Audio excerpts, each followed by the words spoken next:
Boa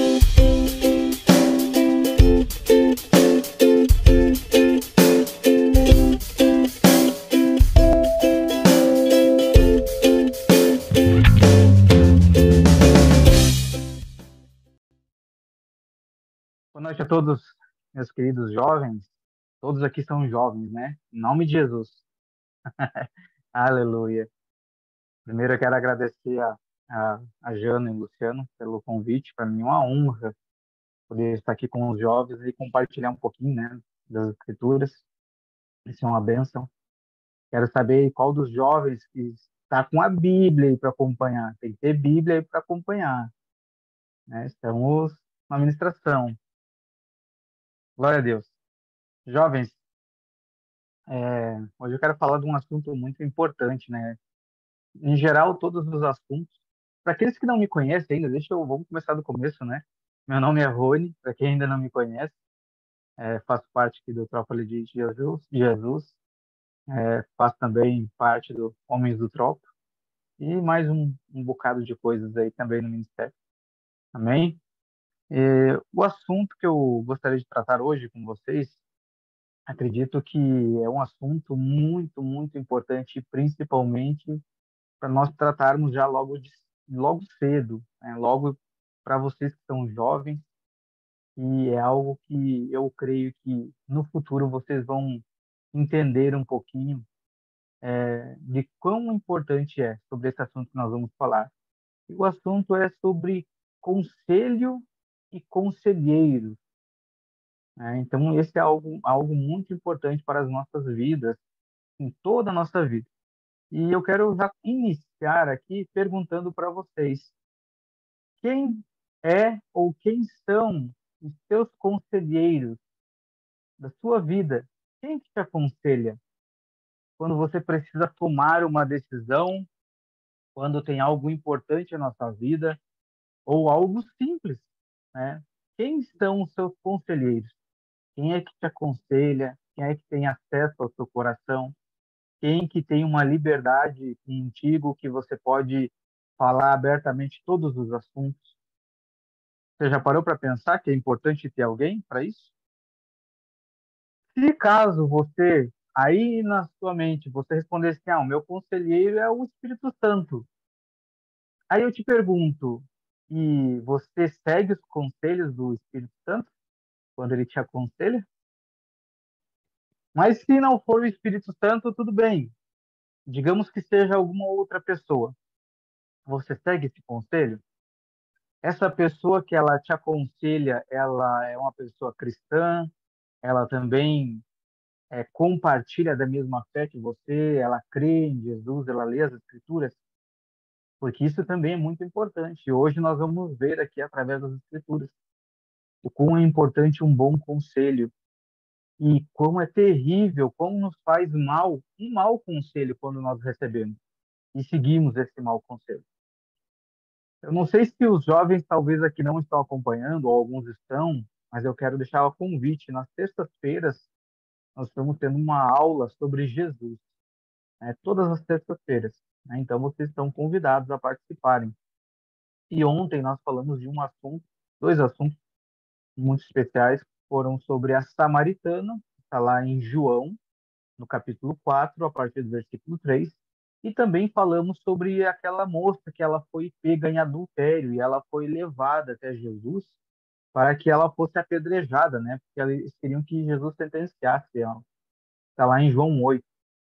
Mas o que eu quero iniciar aqui, eu quero contar uma história para vocês que está nas Escrituras, só que eu não vou ficar aqui lendo todos os textos, porque senão vai se tornar muito extenso. Eu vou dar uma resumida e eu vou passar os textos para vocês, aí vocês anotam, e aí depois vocês podem ler no contexto geral para vocês terem uma profundidade um pouquinho maior dos assuntos que nós estamos falando. Nós falamos um pouquinho ontem sobre a samaritana, e o Senhor encontrou ela num poço. E quando ele perguntou para a samaritana, pediu para a samaritana para que ela desse água para ele, ela deu uma resposta um tanto que inesperada, talvez, né, para nós, mas para os tempos, né, atuais, os tempos da época, foi uma resposta até, digamos que condizente. Lá em João, no capítulo 4, versículo 9, ela vai dizer assim: olha a resposta que ela deu para Jesus. Então disse-lhe a mulher samaritana: como é que tu, sendo um judeu, pedes de beber a mim, que sou mulher de Samaria, ou seja, uma samaritana? E aí ele complementa dizendo assim: porque os judeus não se relacionam com os samaritanos. Eles não se davam bem naquela época, os judeus e os samaritanos. E por que que eu estou trazendo essa história? Porque você vai ver o reflexo, por que que eles não se davam bem. E aí, agora eu quero levar vocês lá para aquele texto, para o texto onde que se iniciou essa divisão. Eu não sei se vocês sabem, mas houve uma divisão dos reinos, o reino do norte e o reino do sul. Por isso que eles não se davam bem. E esse texto está lá no Antigo Testamento e ele começa lá com Salomão, em Primeira Reis, capítulo 11. Quero falar ali um pouquinho sobre o Salomão. Salomão, acredito aqui que todos já sabem da história, ou se não sabem, já ouviram falar, né? Salomão foi um homem muito rico, um dos homens mais sábios das Escrituras. Também ele é lembrado por uma característica que foi o motivo dessa separação desses reinos, que foi a quantidade de mulheres que ele adquiriu ao longo do tempo. No capítulo 11, vai dizer assim: o rei Salomão, versículo 1: o rei Salomão, porém, amou muitas mulheres estrangeiras, além da filha do faraó, muitas mulheres moabitas, amonitas, edonitas, sidônias e dos heteus, das nações acerca das quais o Senhor disse aos filhos de Israel. Olha, o Senhor já tinha falado: a elas não entrareis, ou seja, não vos relacionarás com elas. Não tenham um casamento com essas mulheres. O Senhor ele já tinha falado. Esses textos estão lá em Êxodo 34, no versículo 11, e também em Deuteronômio 7:2. E aí o Senhor complementa dizendo assim: porquanto certamente elas desviarão o vosso coração atrás dos seus deuses. Salomão se apegou a estas em amor. O que o Senhor estava querendo dizer? O Senhor estava dizendo assim para ele: olha, não tome para você mulher dessas regiões. Por quê? Porque ela vai desviar o teu coração. Até aqui você adora somente a mim. Se você se casar com essas outras mulheres, elas vão trazer os deuses das cidades delas e você vai desviar o seu coração. Você vai adorar outros deuses. E o primeiro mandamento qual que é? Que nós vamos amar, adorar somente a Deus. Que nós não teremos outro Deus diante de nós, a não ser o nosso Deus. Então, aqui, por isso que o Senhor já preveniu, não faça isso. Nós temos que entender uma coisa: quando nós temos conselheiros para as nossas vidas, nós temos a decisão de ou seguir ou não seguir. Mas quando Deus fala, Deus ele não dá conselho, Deus dá uma ordem. E nós precisamos entender isso. Nós estamos acostumados com pedidos, né, do pai e da mãe. O pai e a mãe normalmente sempre pedem as coisas para nós. Mas quando Deus fala, toda a fala de Deus é uma ordem. E não um pedido, não um conselho que você escolhe se você quer seguir ou não. Teoricamente, nós deveríamos entender dessa forma, mas infelizmente, às vezes a gente não faz isso, a gente desobedece o Senhor, né? A gente escolhe não obedecer. Mas, enfim, o que aconteceu aqui nessa situação? Salomão, então, teve 700 esposas, entre rainhas, princesas, mais 300 concubinas. Então, ao total, foram 1.000 mulheres. E não deu outra. Que aconteceu? Essas mulheres trouxeram seus deuses e Salomão acabou caindo nessa questão da adoração. Ele ergueu altares para os deuses dessas mulheres. E aí é que foi o problema, porque o Senhor já tinha avisado, já tinha advertido, e ele não ouviu. Ele fez o que era mal aos olhos do Senhor.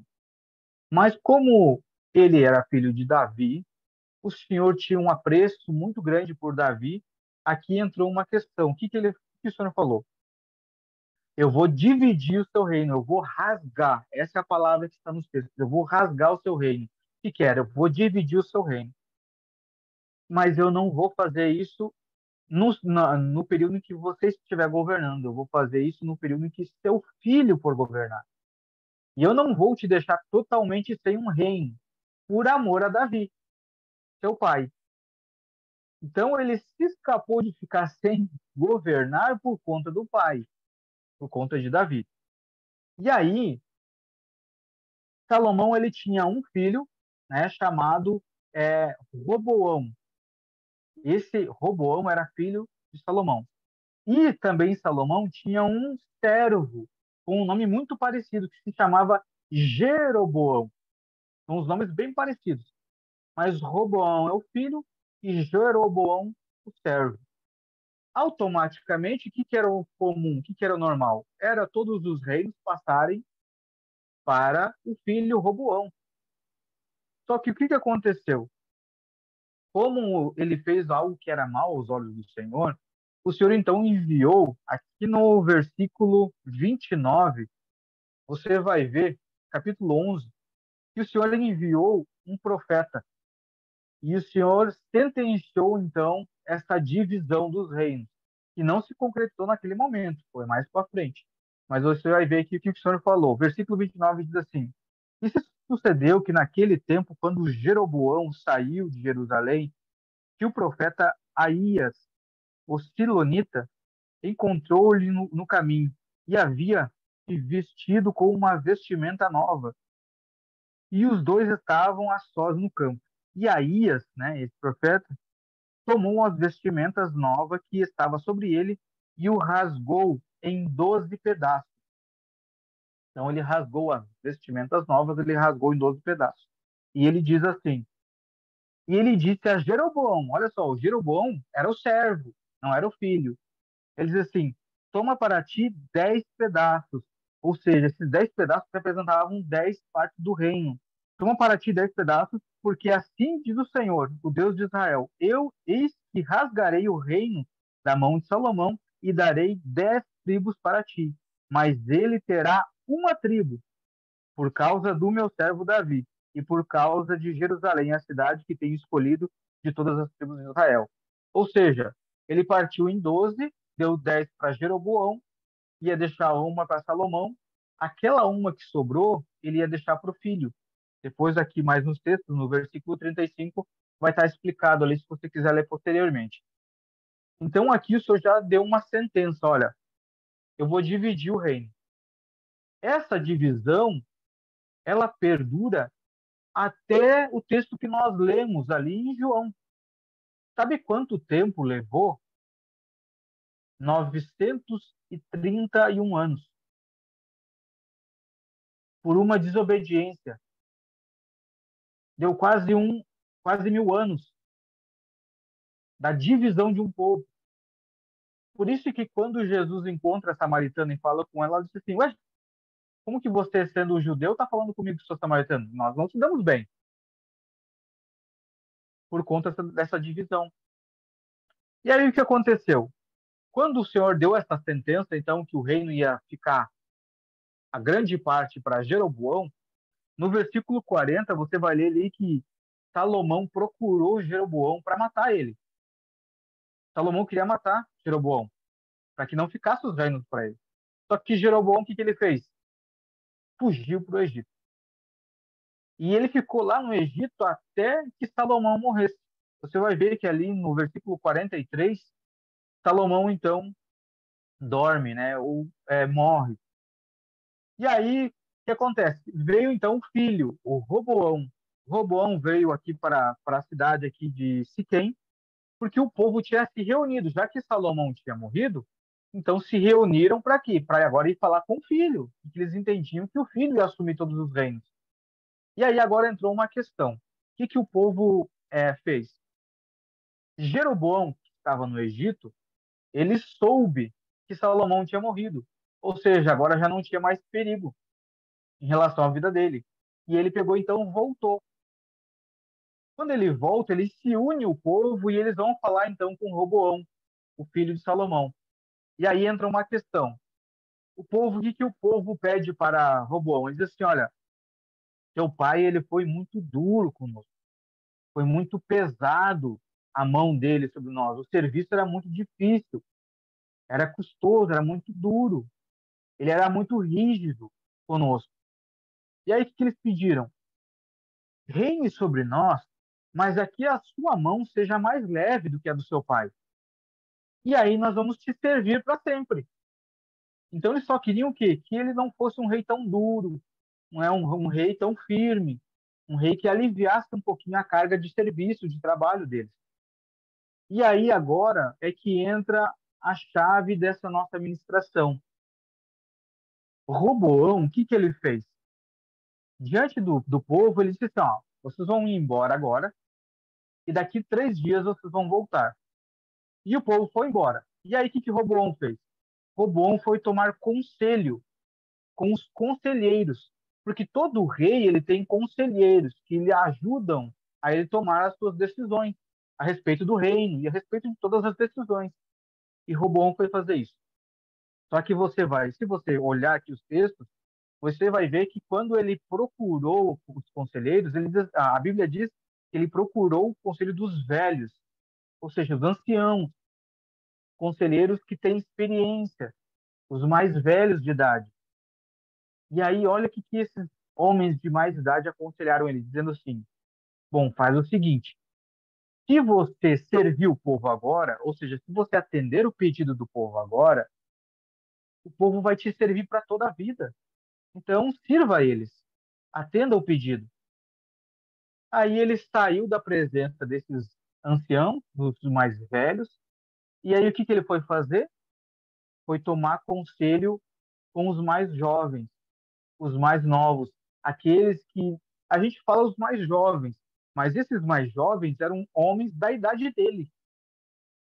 E aí, esses homens, eles dão um conselho completamente ao contrário do que os homens mais experientes, os homens mais velhos deram a Roboão. O que ele fez?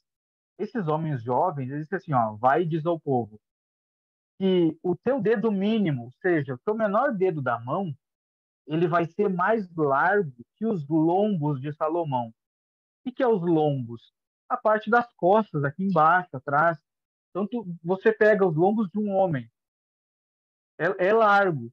Agora você imagina, digamos, um dedo mais largo que isso. Parece que não faz sentido, né? Para um dedo ser dessa largura, a mão teria que ser muito grande, não é mesmo? Mas o que ele está querendo dizer com isso? Ele está querendo dizer assim que o teu reino, teu reinado sobre o povo, vai ser muito mais pesado, vai ser muito mais exigente do que o teu pai. Você vai ser muito mais rígido do que o teu pai. Vai dizer isso para o povo. Então, olha como foi um conselho completamente diferente. Os mais velhos dizem assim, não, vai, serve o povo agora e o povo vai te servir para sempre. E os mais novos falaram assim, não, pesa a mão sobre o povo. E quem que Roboão atendeu? Os mais jovens. Aí o que que aconteceu? O povo se rebelou. O povo se rebelou contra Roboão. Claro que isso, nós sabemos que isso já faz parte do plano do Senhor. Mas olha que como faz diferença você tomar conselho de pessoas sábias e que têm experiência de vida, que têm conhecimento e sabedoria, e de pessoas que não têm essa experiência, que são pessoas que talvez não têm conhecimento e sabedoria para dar conselhos. Aí o que aconteceu? O povo se rebelou. Quem estava no meio? Lembra do servo? O Jeroboão, que tinha fugido para o Egito e voltou? Estava no meio. O que aconteceu? O povo então reuniu e pegou Jeroboão então agora para governar sobre eles. E Jeroboão fez oposição muito forte agora sobre Roboão. E aí o que que aconteceu? Olha que como o Senhor ele sempre vai nos avisando. O Senhor ele sempre nos avisa do que pode acontecer dependendo das nossas decisões. No versículo 26, no capítulo 12, 1 Reis, capítulo 12, 26, eu vou ler ali com vocês. Olha só o que ele diz. E Jeroboão disse no seu coração: agora o reino retornará à casa de Davi, ou seja, eles tinham separado o reino. Só que o povo adorava todo no reino de Roboão, no reino do filho, é onde estava o templo. Para o povo não sair do reino dele e adorar lá no reino do filho, o que ele disse? Olha que ele diz assim, ó, Jeroboão disse no seu coração, agora o reino retornará à casa de Davi. Se este povo subir para fazer sacrifício na casa do Senhor em Jerusalém, então o coração deste povo retornará ao seu senhor, a saber, Roboão, rei de Judá. E eles me matarão, e irão novamente a Roboão, rei de Judá. Ou seja, o que ele estava com medo? Bom, se eles forem adorar no templo, o coração desse povo vai voltar para o Deus deles e eles vão me matar, eles não vão voltar aqui para que eu seja rei sobre eles. E aí, o que foi que ele fez? Para o povo não sair da onde eles estavam, mas para eles continuar adorando, no versículo 28 vai dizer assim: Assim o rei tomou conselho e fez 2 bezerros de ouro. Olha só, ele lhes disse: É demais para vós subires a Jerusalém. Eis aqui os teus deuses, ó Israel, os quais se tiraram da terra do Egito. Olha só como é. Da onde que Jeroboão tinha vindo? Ele tinha fugido para onde? Para o Egito. Lembra que lá atrás, lá em Números, se não me engano, o povo, quando tinha saído do Egito, o que o povo fez? Não, não foi em Números. Acho que foi em Êxodo. O povo saiu do Egito, foi para o deserto. Moisés subiu ao monte para pegar as leis do Senhor. Quando ele voltou, o que o povo tinha feito? Um bezerro de ouro. E o povo recente tinha saído do Egito. Então, vê que é uma cultura do Egito você fazer uma imagem para adorar. Ou seja, uma cultura do mundo. E aqui, o que ele fez? Observe que Jeroboão tomou conselho. Só que da onde que veio esse conselho será para ele fazer o bezerro de ouro? Provavelmente deve ter vindo do Egito. Então, olha como é sério. Como é sério isso aqui. E aí, o que aconteceu? O povo, ao invés de subir, então, em Jerusalém para adorar, o povo começou a adorar esses bezerros de ouro. E foi aonde que os judeus, então, eles se apartaram desse povo, porque era um povo só. Como houve essa divisão, uma parte do povo começou a adorar o bezerro e uma outra parte do povo adorava corretamente lá no templo. E houve essa divisão. Então, por conta dessa divisão, eles não se falavam, eles não se gostavam, porque eles estavam fazendo o quê? Era fazendo algo errado, adorando bezerro. A adoração era errada. Então, quando ele chega ali no poço e fala com essa samaritana, ele diz: opa, como é que o senhor está falando comigo? Esqueceu que o nosso povo não se dá bem? E aí você vai ver no decorrer daquela conversa dos dois, você vai ver que ela pergunta para ele, tá, mas vocês falam que nós adoramos nesse monte, vocês falam que é em Jerusalém. Ele vai dizer assim, vai chegar um tempo, e o tempo é agora, em que o Pai busca os adoradores que adorem em espírito e em verdade. Então aí agora Jesus faz um concerto entre as nações, ele está unindo as nações. Aqui atrás, nesses textos que nós lemos, houve uma divisão por conta da desobediência. E aí veio Jesus obedecendo tudo e faz novamente a união. Olha que coisa mais linda isso. Como é precioso. Agora vocês viram que poder grande vocês têm na mão de dividir ou de unir? Quando desobedece, separa, divide. Quando obedece, você une. Isso eu estou falando em relação às coisas do Senhor. Mas isso não exime também em relação aos pais, às autoridades. Só que qual que é o centro aqui da nossa mensagem? Qual que é o objetivo? Qual que é o foco? São os conselheiros. Você viu a diferença de você ter bons conselheiros? Então agora eu te pergunto novamente, quem são os seus conselheiros? E se você não tem, você vai escolher qualquer um para te aconselhar? Por que eu falo isso principalmente para os jovens? Porque eu sei dessa fase. os amigos da escola, os jovens que a gente conversa, os conselhos que a gente toma, os assuntos em que nós abrimos para os nossos amigos de escola, ou enfim, de faculdade, quem está na faculdade. Porque tem assuntos que às vezes a gente acaba não querendo abrir para os pais, ou abrir para uma pessoa mais velha, a gente acaba abrindo para um amigo da escola. Mas eu te pergunto, será que essa pessoa da escola, ou sei lá, qualquer outro amigo da tua, né, do teu cerco de amigos aí, será que eles têm maturidade suficiente para aconselhar você? Principalmente em assuntos delicados, assuntos importantes da sua vida, que pode mudar o curso da sua vida. Então, através desses textos aqui que eu trouxe, eu quero mostrar justamente isso para vocês. O quão é importante vocês terem pessoas. Ó, a Jana e o Luciano são um casal que tem muita experiência. São pessoas de Deus, pessoas que amam a Cristo, que leem as Escrituras e que estão à disposição para quê? Para aconselhar. Então, você vai deixar de se aconselhar com um casal que tem muita experiência para se aconselhar com, às vezes, um colega da escola que nem casado foi, que não tem nem nada de experiência de vida, que não passou por nada ainda, como a gente costuma dizer, que não pagou nenhum boleto ainda, não tem o compromisso de pagar nenhum boleto ainda. E o que que quer dizer, o que que é tudo isso? É você ter sabedoria, você se torna um jovem sábio quando você busca conselhos no lugar certo.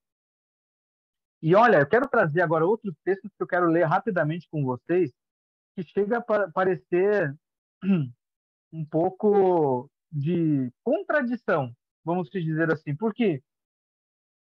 Fica ou não fica contraditório se você, por exemplo, você vai mexer no fogão e aí alguém fala para você, ó, não mexe aí que você vai queimar a mão.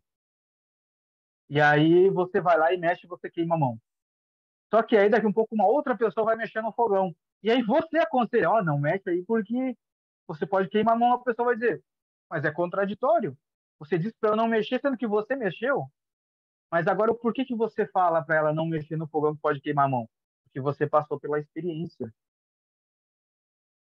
E agora você tem experiência, você sabe discernir se é correto ou não, se pode ou não pode, se vai te beneficiar ou não, se vai edificar a tua vida ou não. E aí você vai fazer o quê? Você vai aconselhar outra pessoa para que ela não erre assim como você errou. Então parece contraditório, mas não é. E do que eu estou falando? Dos textos de Provérbios. Os textos de Provérbios aqui, ele dá autoria para quem? Justamente para Salomão, que é um livro de sabedoria. E daí tu olha assim, não, peraí, só um pouquinho. Como que um cara que errou aqui diante do Senhor teve 1.000 mulheres vai escrever um livro sobre sabedoria? É justamente por isso, porque ele teve muita experiência de vida. Ele sabe o que que era certo e o que que era errado. Ele sabe os erros que ele teve diante do Senhor.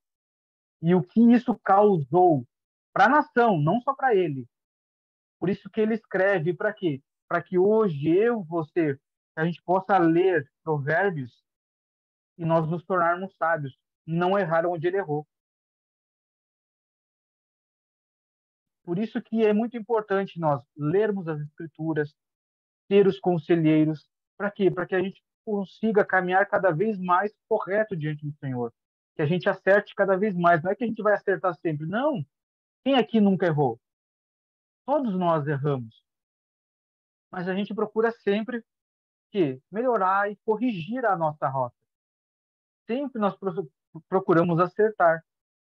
Então eu quero ler um texto com vocês, Provérbios 19, 20 e 21. Olha o que vai dizer. Ouve o conselho e recebe a instrução. Ele já começa assim: ouve o conselho e recebe a instrução, para que no fim possa ser sábio. Olha, olha, olha o que ele deixa aqui de conselho para nós. E no 21 ele vai dizer assim: há muitos propósitos no coração do homem, porém o conselho do Senhor permanecerá. O que ele está dizendo assim? Você pode fazer muitos planos para a sua vida. Você pode ter muitos planos no teu coração, mas o que vai prevalecer é o conselho do Senhor, é a vontade do Senhor.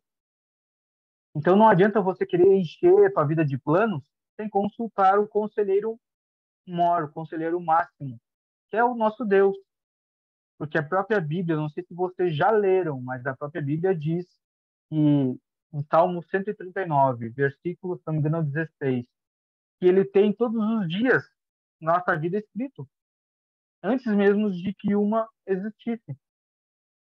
Então, se ele já tem escrito todos os nossos dias, antes mesmo que existisse, então nós temos que saber o que está escrito a nosso respeito. Então, não adianta nós enchermos de planos na nossa vida se nós não consultar o nosso Deus. Então, olha que conselho tremendo. Vamos ver o próximo aqui.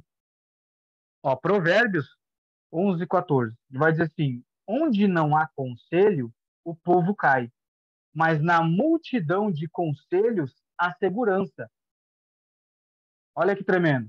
Provérbios 15:22. Ele vai dizer assim: quando não há conselhos, os planos se dispersam, mas a multidão de conselheiros, eles estão estabelecidos. Ou seja, se não tem conselhos, os planos não dão certo. Agora, se tem bastante conselheiros, os planos são estabelecidos. Os planos dão certo. Então, observa que aqui, o que Salomão deixou aqui como sabedoria para nós? Que não basta só você ouvir conselhos. Conselho qualquer um pode dar. Mas os conselhos têm que ver de quem? De conselheiros. Pessoas que são conselheiras, estão separadas para isso, que estudam para isso, que recebem do Senhor para isso. Então não são todo mundo, não é todos que podem aconselhar. Há um tempo que a pessoa vai ter para amadurecer na fé, vai ter que ter um tempo para passar com as escrituras, ter um tempo para passar com experiências da vida. Por isso que eu quis trazer hoje esses textos, justamente para que você reflita sobre isso. Se você ainda não tiver alguém para aconselhar você na sua vida, tanto natural como espiritual, ore ao Senhor, para que o Senhor envie uma pessoa, ou para que para que o Senhor te aponte uma pessoa, para que te aconselhe, para que você se torne sábio e não um tolo, onde vai dividir o reino, e quando eu falo de reino, é o reino de Deus, mas sim vai unir, vai aproximar, assim como Jesus fez. Esse é o nosso papel, mas para isso nós precisamos ser sábios. E os sábios, eles tomam conselho. Outra coisa, para nós finalizarmos, eu estou encerrando aqui, vocês observaram que Roboão, ele tomou conselho dos velhos e dos jovens, certo? Então quer dizer que ele ouviu o conselho dos dois, mas ele seguiu só de um. Então isso também serve para nós. Não adianta o pai, ou a mãe, ou aquele que vai te aconselhar, te dar o conselho, mas você não seguir o conselho. Não vai adiantar de nada. Você tem que ouvir o conselho e seguir o conselho. Aí sim você vai estar se tornando sábio. Você vai estar caminhando de uma forma reta diante das Escrituras. Vai estar fazendo o que é bem, o que é bom aos olhos do Senhor. Vai estar evitando de errar. Amém? Então, jovens, pense com carinho sobre isso. Cuidado com aqueles que tentam aconselhar vocês, mas que não compartilham da mesma fé, que não compartilham das Escrituras. É muito perigoso. É mais fácil vocês aconselhar à luz das Escrituras do que vocês ser aconselhados por pessoas que não nem meditam nas Escrituras. Amém? Era isso que eu tinha para compartilhar com vocês hoje.